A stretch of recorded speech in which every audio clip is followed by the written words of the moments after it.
Dabar jeigu paklausčiau jūsų, ar PSO yra finansiškai nepriklausoma, tai turbūt sakytumėt, kad net įrodinėti nereikia, ar ne? O dabar jeigu paklausčiau, ar tai yra gerai, kad jinai yra finansiškai priklausoma ar nepriklausoma, kaip turėtų būti? Rimai, kaip turėtų būti? Turėtų finansiškai būti priklausoma ar nepriklausoma? Jeigu man klausimas, tai aš norėčiau patikslinti, ar gerai, kad ji yra priklausoma nuo Kinijos komunistų partijos. Tai apie tai irgi truputėlį pakalbėsiu, ar ne? Bet, sakyčiau, sakykime, šita tema, tai toks yra lindimas į triušių urvą. Kuo giliau lindi, tuo daugiau įvairių aspektų matai ir tuo labiau supranti, kodėl ta sistema veikia būtent taip, kaip veikia, ir kodėl jinai taip veikia per COVID pandemiją ir kodėl jinai veikia taip dabar. Mano tezė būtų, kad jeigu jinai būtų finansiškai nepriklausoma, tai tada mes turėtume truputėlį, galėtume, sakykime, galvoti, kad šita institucija turi tam tikrą ateitį. Tačiau pagal tai, kaip dabar yra, aš konstatuoju, kad jinai yra finansiškai nepriklausoma. Ir tas nepriklausomumas yra susijęs ne su tuo, ar ne, kad šalis daro įnašus, bet su savarankiškais į šitą instituciją įberiamais finansų srautais. Dabar kaip tas dalykas nutiko, aš norėčiau truputėlį papasakoti, ar ne? Šiaip vat, čia yra iš PSO konstitucijos šiek tiek informacijos, ar ne? Mes visi žinom, kad PSO įkurta 48 metais, ta Jungtinių tautų organizacijos agentūra, priklauso visos pasaulio šalys, įskaitant ir Lietuvą, nors aš neradau dokumento arba įstatymo, kuriuo Lietuva būtų įstojusi į PSO. Čia įdomus dalykas. Bet dabar jau atnaujant duomenis, dvi valstybės įstojo iš PSO, tai Jungtinės Amerikos valstijos ir Argentina, bet turbūt reiktų konstatuoti, kad Lietuva, aš nežinau kaip kitos rytų Europos šalys, bet turbūt yra Lietuva vienintelė turbūt šalis, kuri priklauso tarptautiniai šitai organizacijai, neturėdama tą patvirtinančio įstatymą. Tai toks ir priklausimas. Tai mes galim sakyti, kad mes esam laisva valia PSO ir tai nereiškia, kad mes joje esam, jeigu mes manom kitaip. Tai va, nereikėtų priimti įstatymo išstoti iš PSO iš tikrųjų. Tai va, aš taip pasakyčiau. Ir tą žino tam tikri teisininkai tikrai, bet apie tą dalyką tyli. Bet čia truputėlį kita tema. Bet žiūrėkit, dabar reiškia, kaip parašyta konstitucijoje, yra jos tikslas, ir yra principai. Ir man klausimas yra, ar yra su kuo nors, su kuo nesutinkate, kalbant apie tikslą ir apie principus. Vienas iš principų yra subsidiarumo principas. Pasakymas, kad pačios valstybės atsako savo tautų sveikatą. Sutinkam su to ar nesutinkam? Sutinkam ir to siekiam, ar ne? Taip pat kitas principas yra bendradarbiavimo. Kad PSO veikia bendradarbiavimo principu. Sutinkam su to ar nesutinkam? Sutinkam turbūt, ar ne? Kitas principas yra, kad informuota visuomenės nuomonė ir aktyvus bendradarbiavimas yra svarbus gerant žmonių sveikatą. Bendra reiškia konsultacijų su visuomenė principas. Sutinkame su tuo ar nesutinkam? Sutinkam, ar ne? Tai žiūrint, žvelgiant pagal steigimo dokumentus, reiškia kaip PSO buvo sukurta su visais tais saugikliais ir su tokiu režimu, kokiu jinai turėjo būti. Koordinuojanti institucija, kuri gerbė valstybių suverenitetą, bendradarbiauja su valstybėmis, esant poreikiui, ir rūpinasi, kad visuomenė būtų informuota apie visuomenės sveikatą ir rūpinasi bendradarbiavimu su visuomenė. Bet jinai išsigimė, kaip mes žinom. Tai čia yra truputėlį kita liūdnesnė pusė. Žiūrėkit toliau. PSO veikla, kaip minėjau, koordinuojant ir vadovaujančią, kuri padeda vyriausybėms jų prašymų, kuri teikia tinkamą techninę pagalbą, o ekstremaliuose situacijose būtina pagalba to prašant vyriausybėms ir joms sutinkant. Tai dabar, kaip žvelgime į PSO pradžią ir kaip žvelgime į darbą pandemijų susitarimą, ar ne, PAP susitarimą, kažkaip nelabai matyti to vadovavimuose atitikimo toms funkcijoms, kurios yra numatytos PSO konstitucijai. Subsidiarumo principo nelabai matyti, ar ne? Yra kalbama, pešamasi dėl įtakos ir kas ten turėtų finansuoti ir kas turėtų daugiau gauti. Bet ne apie pagarbą subsidiarumo principą ir šalių suverenitetui. Gerai. Turbūt kalbam labai garsi nuotrauka.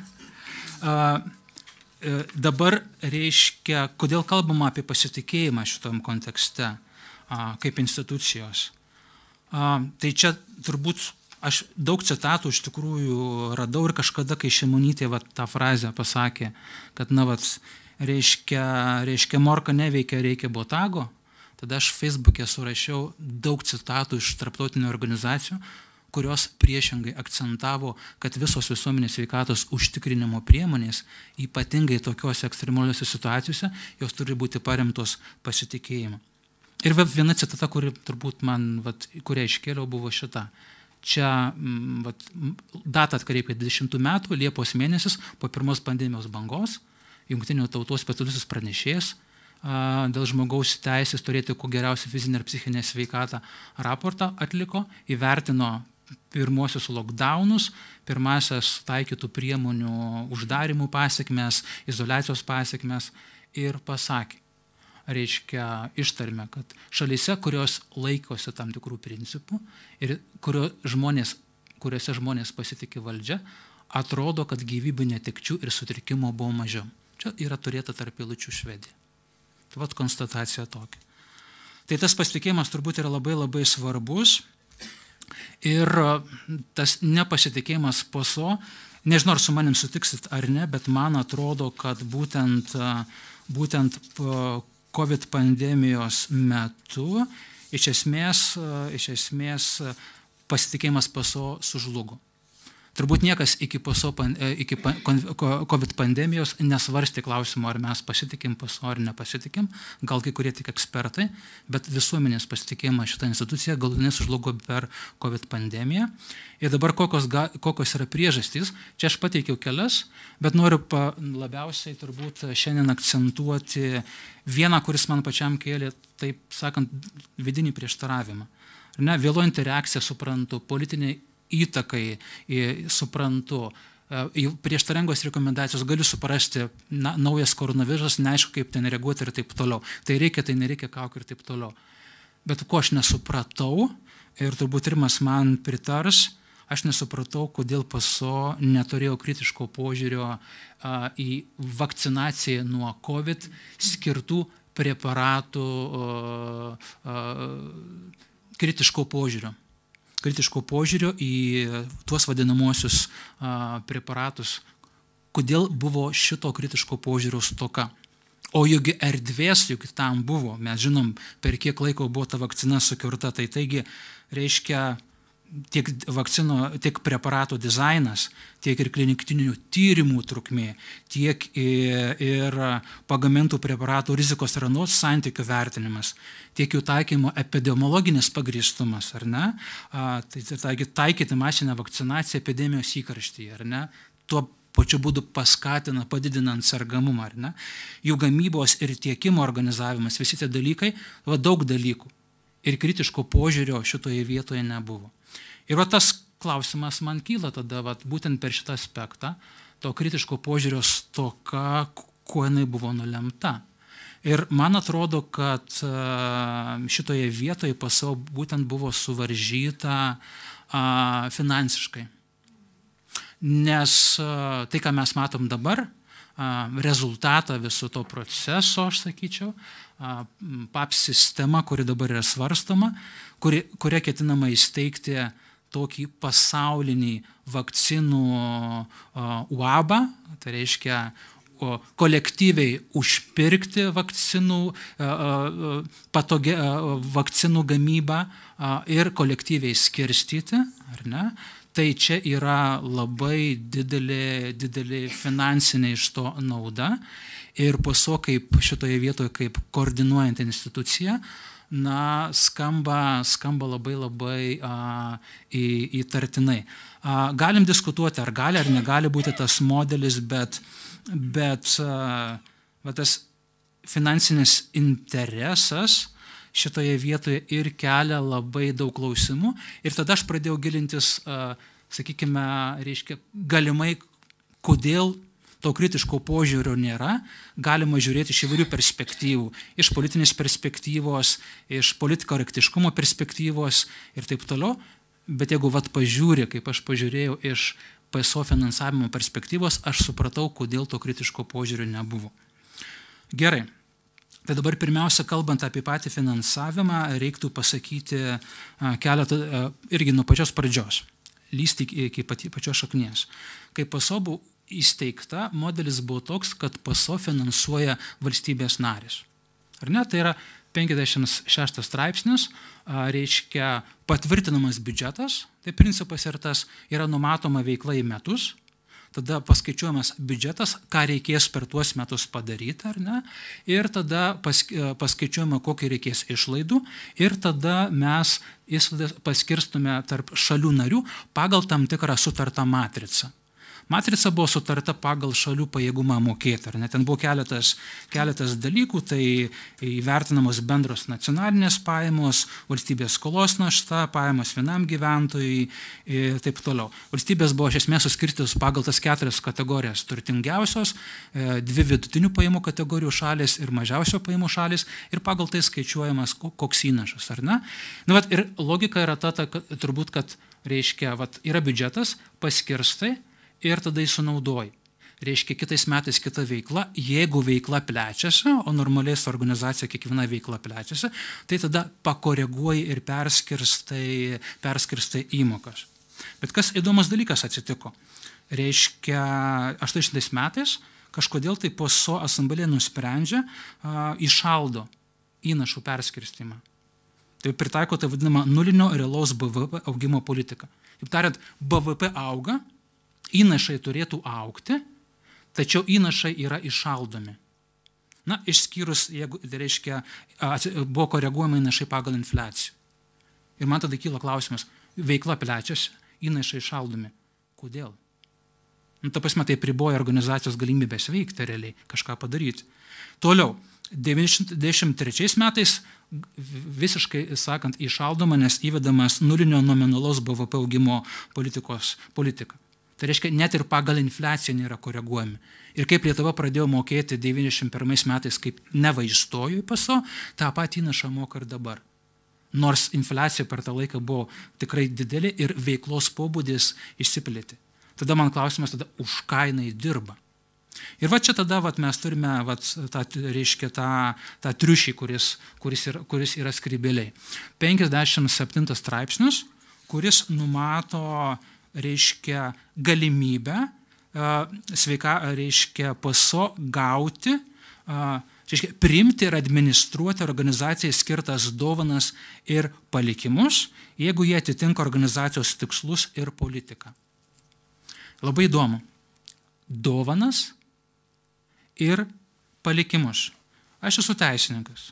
Kai kalbant apie dovanas ir palikimus, tai yra 2 dalykai, kuriuos jeigu atiduodi, tu negali jų kontroliuoti. Jeigu Liudvika man padovanoja dovaną, arba aš Liudvikai padovanoju dovaną, arba Liudvika man palieka palikimą, tai tokiu atveju, reiškia, mirusysis šiaip negali jau palikimo atsimti, bet kalbant apie dovaną, jeigu aš Liudvikai padovanoju dovaną, aš negaliu Liudvikai sakyti, ką su dovana daryti. Jis gali tą dovaną išmesti, gali perdovanoti ir taip toliau. Tai yra dovana. Dovana yra dalykas, kurį tu besąlygiškai atiduodi. Geriausia pažadėk padovanoti. Pažadų karalius. Tai matot, pagal šitą straipsnį realiai dovanos ir palikimai. Ir yra tokių palikimų. Ta prasme, jūs rasite PSO finansavime, kad koks nors, reiškia, garsus žmogus paliko savo palikimą ir įsteigtas trustas, tai yra fondas, kurio visos pajamos eina PSO geroms iniciatyvams. Kovai su poliomielitu Afrikoje. Tai realiai žiūrint juridiškai, šitas straipsnis nenumato galimybės turėti kitokios formos įnašą, kurį įnašo davėjas galėtų kontroliuoti. Ir va čia, bet remiantis būtent 57 straipsniu, atsiranda kita PSO finansavimo galimybė, kuri yra vadinama PSO, reiškia, PSO biudžeto formavime kaip savanoriški įnašai, kurių nėra pagal konstituciją, bet jie atsiranda. Taigi, PSO finansavimo struktūrą sudaro privalomi įnašai, kurie, kaip žinote, yra įšaldyti ir nekinta, ir yra savanoriški įnašai, kurie nuolatos didėja. Reiškia, kurie turi tokią savybę, kad, reiškia, kai juos duodi, yra 3 kategorijų. Yra tiksliniai įnašai, pagrindiniai įnašai ir teminiai įnašai. Tai skirtumas tarp jų yra toks, kad, reiškia, jeigu privalomi įrašai yra lankstus finansinė prasme, tai PSO gali panaudoti, kam nori, planuojant biudžetą. Tai kalbant apie savanoriškus įnašus, dauguma jų nėra finansiškai lankstus. Tai reiškia, yra dalis, tai vadinami, core visi arba pagrindiniai įnašai, kurie atiduodami PSO kaip tikra dovana ir tu gali juos naudoti pagal paskirtį, bet didžioji dauguma savarankiškų įnašų yra tiksliniai. Tai reiškia, aš duodu Liudvikai dovaną ir pasakau, ką su ta dovana Liudvika turi padaryti. Ne visai tokia dovana, ar ne? Pagal PSO konstituciją, bet dovana. Tai va, jau pradeda truputį pajausti ir suprasti, ar ne, kaip atsiranda PSO pakabinimas ant finansinės meškerės. Dabar, reiškia, pasižiūrim kitą dalyką. Klausimas turbūt yra, reiškia, kiek sudaro privalomi įnašai, kuriais tu gali disponuoti, ir savanoriškai įnašai, kuriais tu nelabai gali disponuoti, nes jie priklauso nuo aukotojo predispozicijos. Tai vat čia yra straipsnį radau 10-20 metų struktūrą. Pradžioj pasakysiu, kad 70 metais privalomi įnašai sudarė 3/4 PSO pajamų, tai yra 75%. 800 metų, reiškia 20 metų pradžioj, jau matot, jie sudarė tik tais 75. Kodėl yra 75 ir 60? Tai čia yra toks dalykas, kad PSO biudžeto planavimas. Reiškia, planuotas biudžetas yra 75%, metų eigoje atsiranda papildomų donorų ir tada procentas sumažėja. Tai sakykime, 2010-2011 metais pagal realias pajamas tie, reiškia, privalomi įnašai sudarė tik 60%. O pandemijos pačiame įkarštyje jie sudarė tik 84%. Tai reiškia, kad atsiprašau, netai pasakiau, reiškia, netai pasakiau, savanoriški įnašai 2010 metais sudarė 60%, o pandemijos pradžioje jau 84%. Tai yra padidėjo per 10 metų net 24%. Tai reiškia, kad ir gale savo tų įnašų teikėjų atitinkamai padidėjo, o PSO galėjimas laisvai tas gautas finansinius srautus skirstyti sumažėjo. Dabar girdžiu jau, reiškia, dabar ką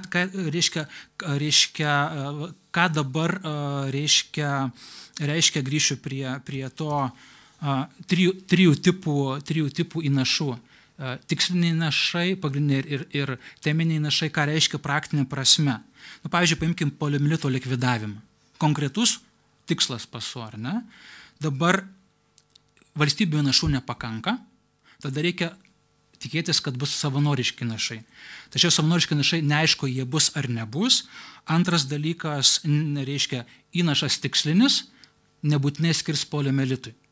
Dabar kitas dalykas, jeigu ir įnašas tikslinis ir skirtas poliomielitui, aš kaip įnašo tas dovanos davėjas galiu pareikalauti papildomų sąlygų. Pavyzdžiui, aš skirsiu poliomielito likvidavimui ten tiek ir tiek milijonų, bet jūs už tai biškį pasirūpinkit, kad tenais dekriminalizuotų homoseksualius santykius. Arba kad būtų truputėlį padalintos kontracepcinės priemonės. Tai kai mes sakom, kad, reiškia, PSO užsiima ideologiją, tai turbūt tiksliau būtų pasakyti, kad, reiškia, per PSO yra galima daryti ideologiją, remiantis tuo, kad jinai finansiškai yra nelaisva. Dabar pačią struktūrą, kaip atrodo, yra labai geras vienų tyrėjų straipsnis to laikotarpio, kiek sudaro struktūrą savanoriškų įnašų. Tai ką mes galim pastebėti, 10-14 metais, geltona spalva, savanoriški tiksliniai įnašai labai stipriai išaugo. Nežinau, ar čia sutapimas ar ne, bet būtent tuo metu atsirado ir Gavi aljansas, būtent tuo metu atsirado ir dar viena CEPI tokia organizacija, kuri yra sukurta Davoso forume, sukurta irgi vakcinų kūrimui ir gelbimai trečiųjų šalių nuo užkrečiamų ligų. Ir ar atsitiktinumas, kad būtent tuo laiku ir PSO formate, aš drįstu tą dalyką sakyti, prasidėjo ir taip vadinamieji funkcijų tyrimai. Patogenų funkcijų tyrimai. Dabar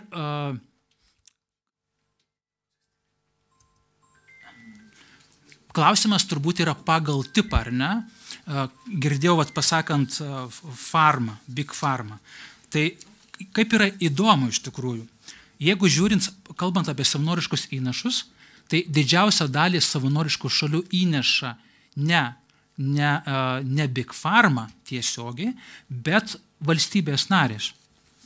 Ir jeigu pažiūrėsim, 22 metais, kai Bidenas buvo prezidentas, Amerikos buvo, reiškia, numeris 1 valstybė PSO, kuri daugiausia savanoriškų įnašų ir įnešė.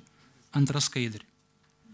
Tai tada turbūt reiktų daryti išvadą, kurią daro ir šito straipsnio autoriai, kad reiškia, kad yra tam tikri donorai, kurie netiesiogiai remia PSO, bet tą dalyką daro per tarpininką. Ir to tarpininkų gali būti arba valstybė, kad sukurti to įrašo legitimumą, arba to tarpininkų gali būti koks nors didelis NVO arba filantropinė organizacija, kaip Gavi aljansas, kodėl jisai susikūrė. Tai reiškia, farmacinės kompanijos yra pakankamai gudrios, jos tiesiogiai neremia. Nes, jeigu skaičiuojant, kokia yra jų tiesioginiai indėlis, tai yra 1,7% tų savarankiško indėlio. Tai tam tikrą prasme viso biudžeto struktūroje nėra daug 1,7, bet jeigu skaičiuojant, lyginant su šalių įnašais, tai taip įdomu, kad 16 metais Big Pharma savanoriškas įrašas prilygo Centrinės Azijos, Pietų Azijos, Rytų Europos, Lotynų Amerikos ir Subsaharinės Afrikos įnašams sudėjus kartu. Tai reiškia, šitos perspektyvos žiūrint, indėlis, svoris pačiame biudžeto struktūroje yra pakankamas. Ar ne? Tai bet mechanizmas yra tas, kad jie tiesiogiai neremia per valstybės ir per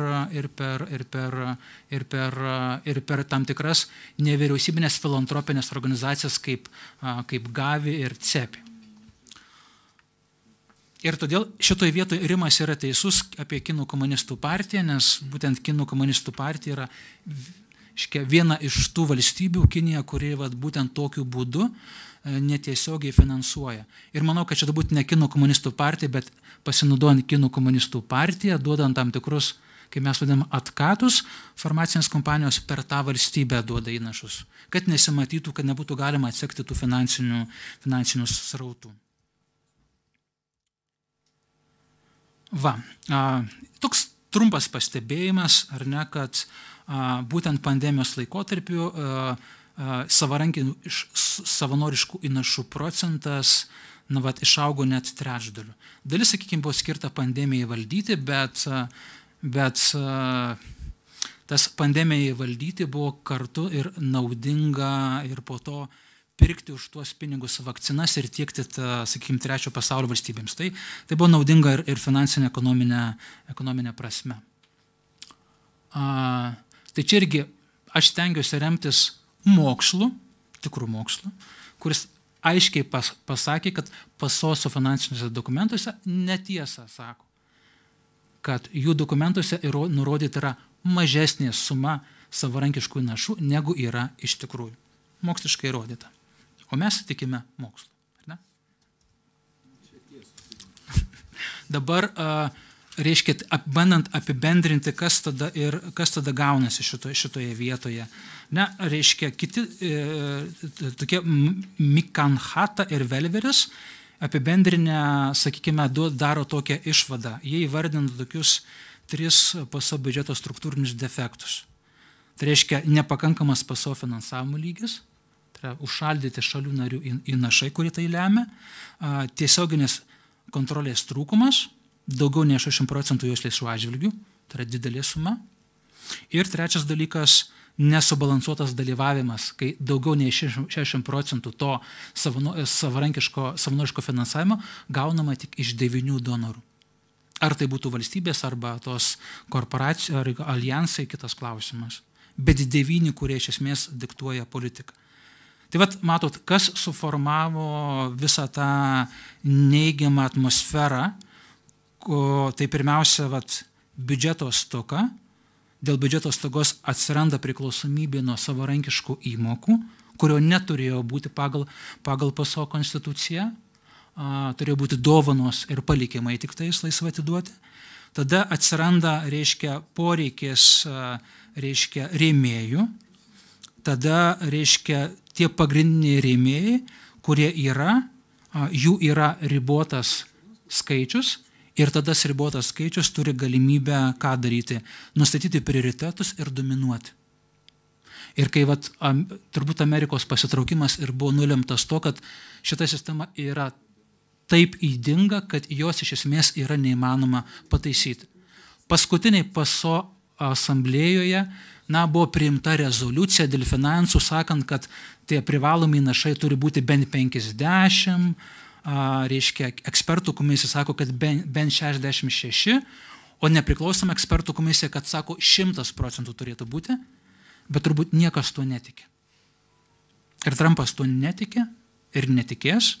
Ir paprasčiausiai geriausias būdas turbūt išeiti iš šitos ydingos sistemos ir kurti kitą su skaidria sistema.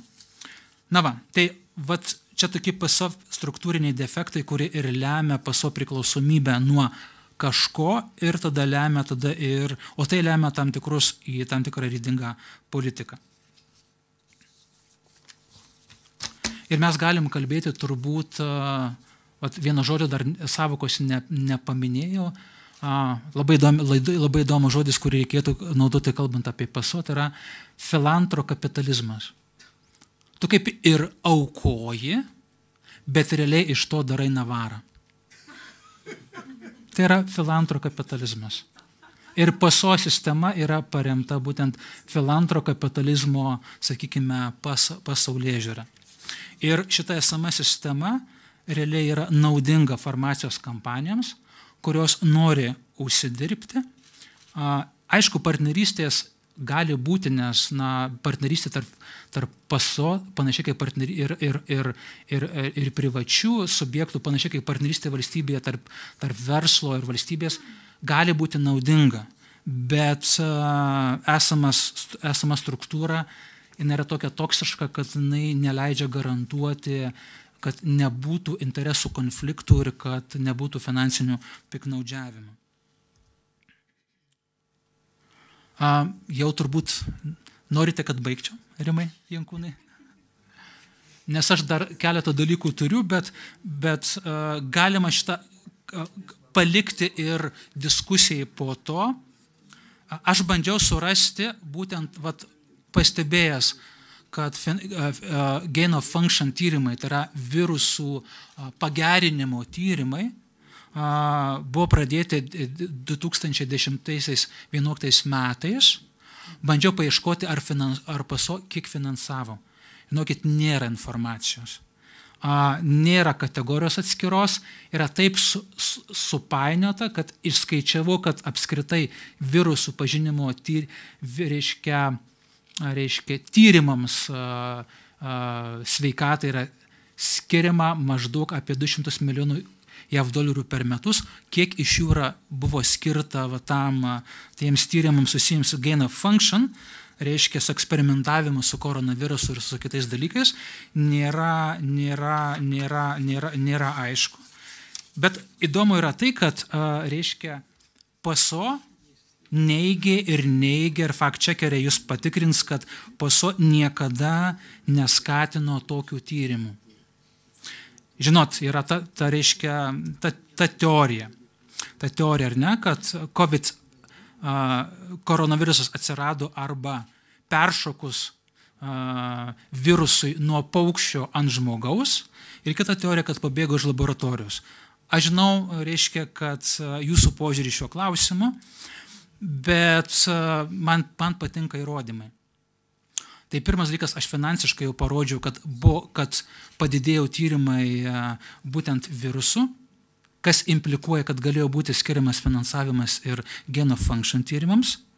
Antras dalykas, ką pavyko atknisti, 2011 metais, reiškia, buvo daromas paukščių gripo tam tikras tyrimas. Reiškia, ar gali paukščių gripas plisti, galima užsikrėsti nuo paukščio, bet nuo žinduolio, prie kito žinduolio tu nepernešėjo. Ir jie darė tyrimą su šeškais ir pavyko jiems pasiekti, kad šeškas užkrečia šešką. Čia paukščių gripo. Ir tada norėjau publikuoti duomenis ir JAV reiškia biologinio saugumo mokslo patarimo taryba uždraudė publikuoti, sakydama, kad tai labai pavojinga publikuoti visus duomenis, nes gali kas nors nusižiūrėti ir sukurti biologinį ginklą ar paleisti. Ir tada, įsivaizduokit, PASO reiškia, padaro konsultaciją šiuo klausimu ir suformuoja PASO konsensusą. Ir čia citata iš šių dokumentų. Tokie tyrimai turėtų būti tęsiami. Ir pacituoja, kad egzistuoja PIP sistema, apie kurią jūs nesat girdėję, aš nebuvau girdėjęs iki šito pranešimo, kurią 11 metais priėmė valstybės narės, reiškia, kurios tikslas yra tirti gripo virusus, kurie gali sukelti pandemiją žmonėms, reiškia dalintis informaciją ir iš tokio dalimos gaunamą naudą pasidalinti tarp to sistemų dalyvaujančių šalių. Jums nieko neprimena? Šita PIP sistema, kuri buvo skirta gripo virusui tirti, buvo prekursorius būsimos PAPS sistemos, kuri dabar yra įrašyta į pandemijų konvenciją. Tik du dalykus reikėtų taupant laiką pasakyti, ar ne? Nes čia kas parašyta apie šitą PIP sistemą? Reiškia, viskas tinka ir PAPS sistemai pagal PASO pandemijų konvenciją, kuri turi būti, kurią šalys narės PASO raginamos priimti. Tai reiškia, man atrodo, kad PIP sistema, kuri buvo ribota, nes apėmė tik tais gripo virusą, kurie kaip nariai dalyvavo farmacinės kompanijos, kurios įnešdavo įnašą ir tik tada gaudavo naudą iš to, tai šitą sistemą leido paversti PAPS sistemą būtent COVID pandemiją. Ta prasme, kad COVID pandemija buvo būdas įtikinti PASO šalis nares, kad reikia turėti platesnio pobūdžio sistemą, kurioje, atkreipkite dėmesį, farmacijos kompanijos jau nebeturi savo įnašo, bet įnašus moka valstybės narės. kurie farmacinės kompanijos gauna visišką prieigą prie pandemijos potencialą turinčių patogenų ir jų genetinės informacijos, o jų įsipareigojimas yra minimalus. 10% pagamintų produktų atiduoti paso kaip auką ir 10% parduoti už prieinamą kainą, o 80% parduoti už rinkos kainą. Tai ta PIP sistema, kuri buvo realiai nenaudinga farmacinėms kompanijoms ir buvo ribota, ta gali tapti PAP sistema, kuri yra labai naudinga farmacinėms kompanijoms ir kuri žada joms jokį finansinį įnašą, reiškia visą prieigą prie medžiagos ir minimalius įsipareigojimus. Ir pabaigai, žinot šitą žmogų, ir kai jis buvo su juo prezentacijo pasaulio ekonomikos forume, jisai kalbėjo apie pasaulį, kaip jis virstysis, transformuosis ir taip toliau, ar ne, jo paklausė ir jis pasakė, tikras kažko paklausė, nežinau, koks tas klausimas buvo, bet atsakymas buvo toksai ir verta pacituoti. Tikrasis klausimas yra, kas kontroliuoja duomenis. Ir tai yra tikroji vyriausybė. Taigi, PAP sistema pagal pandemijos konvenciją, kur prie duomenų gali neribotai prieiti farmacinės kompanijos, jų pagrindų pagaminti sveikatos priežiūros produktus, rodo, kad tokio sistemoje tikroji vyriausybė bus farmacinės kompanijos. Dabar jau yra peticija paleista prieš PAP sistemą. Čia yra nuoroda. Peticija yra pasaulinė. Ir jeigu jūs nepritarėte tam, kad mes įeitume į tą, reiškia, kaip Hararis sako, buvo pirmiau, reiškia, krikščionybė, tada humanizmas, o dabar yra ta, kaip jis sako, dataizmas. Dataizmas. Kas valdo informaciją, tas valdo pasaulį. Tai jeigu jūs nepritarėte tam dataizmo įsigalėjimui, tai pasirašykite šitą peticiją, gali ją pasirašyti visi ir paplatinkite tarp savo draugų. O savo ruožtu mes kaip Sveikatos teisės institutas, ar ne, seksime situaciją ir darysime viską, kad Lietuva nedalyvautų šitame nesąžiningoje schemoje, kur jinai nieko negauna ir viską praranda. Tai ačiū uždėmesi.